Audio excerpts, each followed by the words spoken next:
नमस्कार दोस्तों, मैं रानी आप लोगों का आज हिस्ट्री का सेकंड चैप्टर पढ़ाने जा रही हूँ।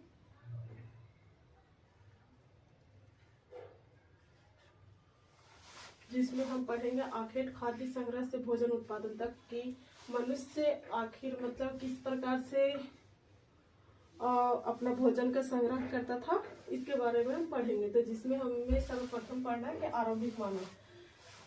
इसमें है कि आखिर वे इधर उधर क्यों घूमते थे। आरंभिक मानव जो थे वो इधर उधर क्यों घूमते थे, इसका कुछ रीजन रहा होगा। तो आज हम उसी को पढ़ते हैं, जिसमें फर्स्ट पॉइंट है कि हम उन लोगों के बारे में जानते हैं जो इस महाद्वीप के 20 लाख साल पहले रहा करते थे। आज हम उन्हें आखेटा खाद्य संग्रह के नाम से जानते हैं। जो प्राचीन मानव थे उन्हें हम आखेटा खाद्य संग्रह के नाम से जानते हैं, क्योंकि वो लोग शिकार करके आखेट करके भोजनों को संग्रह करके अपना जीव को पालन करते थे। अब इसीलिए हम उन्हें आखेटा खाद्य और संग्रह करते हैं। दूसरा है कि भोजन का इंतजाम करने की विधि के आधार पर उन्हें इस नाम से पुकारा जाता है। इसलिए आखेट के नाम पर उन्हें पुकारा जाता है, क्योंकि वो लोग आखेट और शिकारी करके ही वो लोग भोजन के इंतजाम करते थे। इन्हीं के आधार पर हम उन्हें आखेट के नाम से जानते हैं। आमतौर पर खाने के लिए वे जंगली जानवरों का शिकार करते थे, मछलियों और चिड़िया पकड़ते थे, फल फूल दाने पौधे पत्तियों अंडे इकट्ठा किया करते थे।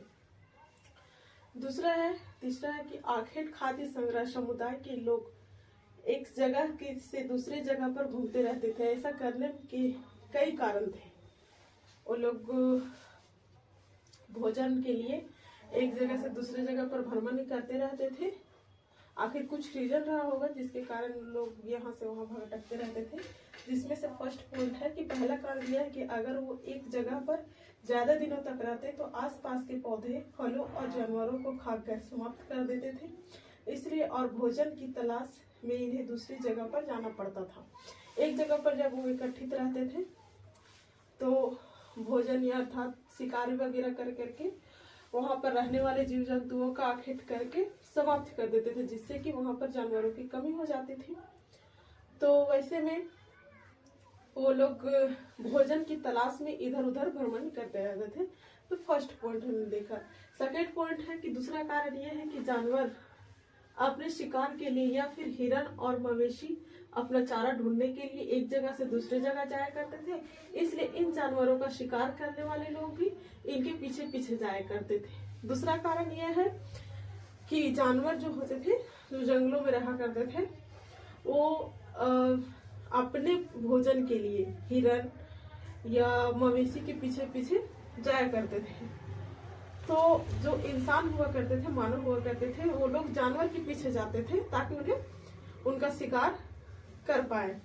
तो दूसरा कारण ये है। तीसरा कारण यह है कि पेड़ और पौधों में फल फूल अलग अलग मौसम में आते थे, इसलिए लोग उनकी तलाश में उपयुक्त मौसम के अनुसार अन्य इलाकों में घूमते होंगे।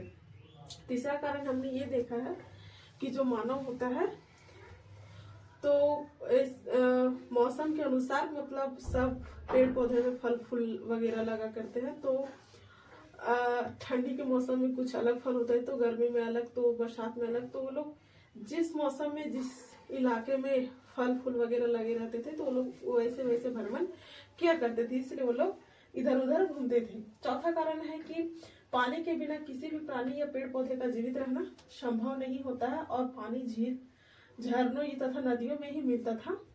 यद्यपि कई नदियों और झीलों का पानी कभी नहीं सूखता था। कुछ झीलों और नदियों में पानी बारिश के बाद ही मिल पाता था। इसलिए ऐसी झीलों और नदियों के किनारे से लोगों को सूखे मौसम में पानी की तलाश में इधर उधर जाना पड़ता था। कई ऐसी नदियां या झील हुआ करते हैं जो गर्मियों में सूख जाया करती है और बरसातों में भर जाती। तो बरसात में तो पानी के लिए दिक्कत नहीं हुआ करता था। बरसात में लोग झील के किनारे या नदी के किनारे पानी का सेवन कर लेते थे और उस वक्त झील नदी या तालाब वगैरह जो हुआ करता था, गड्ढे वगैरह, उसी से वो लोग पानी पिया करते थे। तो वो लोग पानी की तलाश में जिस जगह पर पानी हुआ करता था उन इलाकों में जाया करते थे। तो इन्हीं 4 कारण है जो जिनके कारण वो लोग इधर उधर घूमते थे। और जाया करते थे।